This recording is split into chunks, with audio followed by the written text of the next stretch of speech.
With the rise of isekai and VR MMO stories based on escapism, it was only a matter of time until we got an anime that laughs at these ideas. Sword Art Online, for instance, would be terrible as an actual game if you think about the mechanics. So it's refreshing to have a new show in the same category that literally calls itself shitty as a badge of honor. That anime is Full Dive. This ultimate next-gen full dive RPG is even shittier than real life, a name which reeks of cheesy light novel story, and in many ways, it is. Our main character Kun is scammed by a gamer girl into buying an unpopular VR MMO at a high price. Now he's forced to play a 10-year-old game he didn't want and quickly learns it's a shitty game on top of that. It's called Kiwame Quest, and its gimmick is that it's extremely immersive. So immersive that every element of the game works as it would in real life. All sensations are realistic, including pain. All actions must be done manually. Your skills depend on your capabilities. Every choice made is permanent. There's no respawning, and there are no shortcuts. Basically, this is a simulation of real life if it were set in a fantasy world. Turns out, that would kind of suck. And this revelation extends to all advanced VR MMO games. Immersive gaming technology can be groundbreaking, but eventually you'll reach a point where they stop being games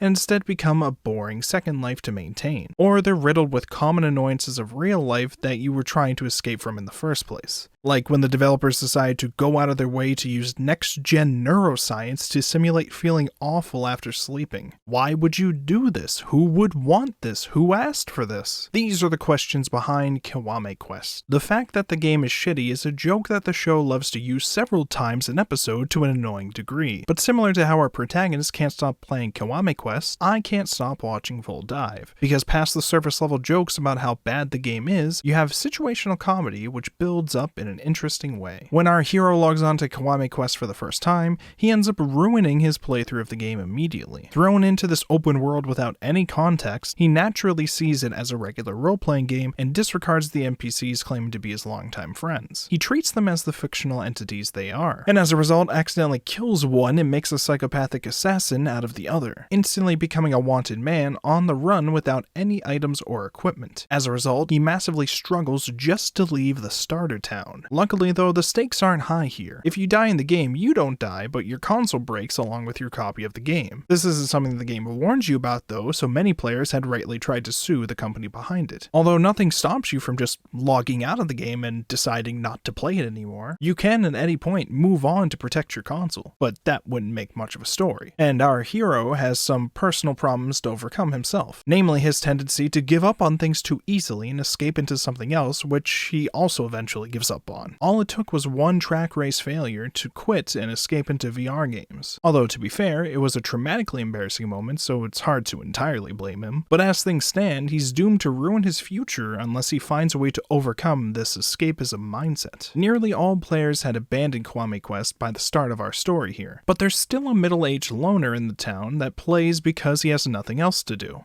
He ruined his game similar to our main character, but he didn't care to fix his story nor put it back on track. Instead, he decided to stay stagnant and wallow in pity over his life and the choices he's made, both in real life and in the game. This is a glimpse into Hiro's future if he doesn't learn to stop giving up. So while playing Kiwame Quest isn't fun at all, it's still an important part of his development. The game itself isn't lively since the game is intentionally generic looking and all the actual players left years ago. As a result, there's not many characters in this show, and a few of the ones I'm about to mention aren't on screen much. Our protagonist doesn't really get a harem of anime girls, but he does have the gamer girl who tricked him into playing Kiwame Quest, only now she flies around laughing at him. Sometimes she helps, but she's largely there as fuel for banter and to be the waifu eye candy. There's also his NPC childhood friend who immediately becomes an assassin trying to kill him, his real-life sister who only shows up to yell at him for being loud or berate him for giving up on things, and there's an NPC prison interrogator who just wants to torture him until he pisses himself. This is real.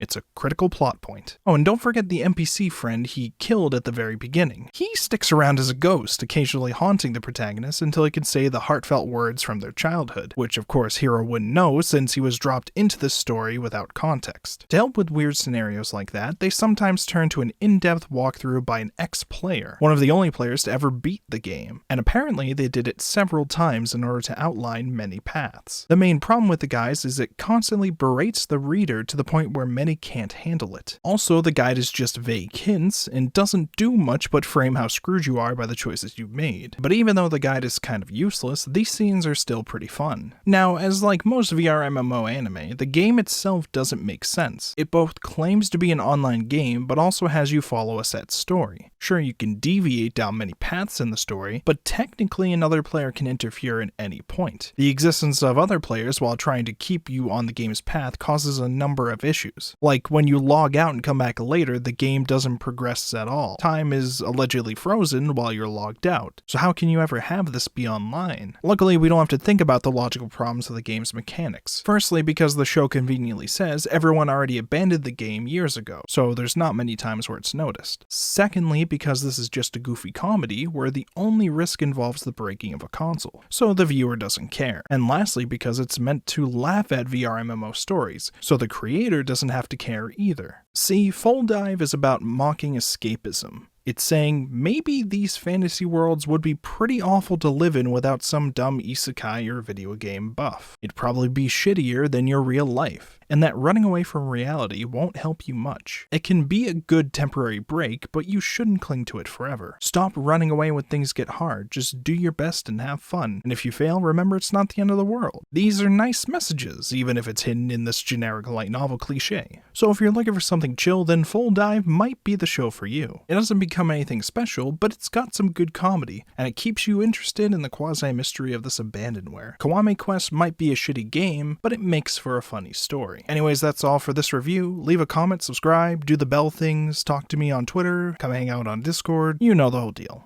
I'll talk to you all later.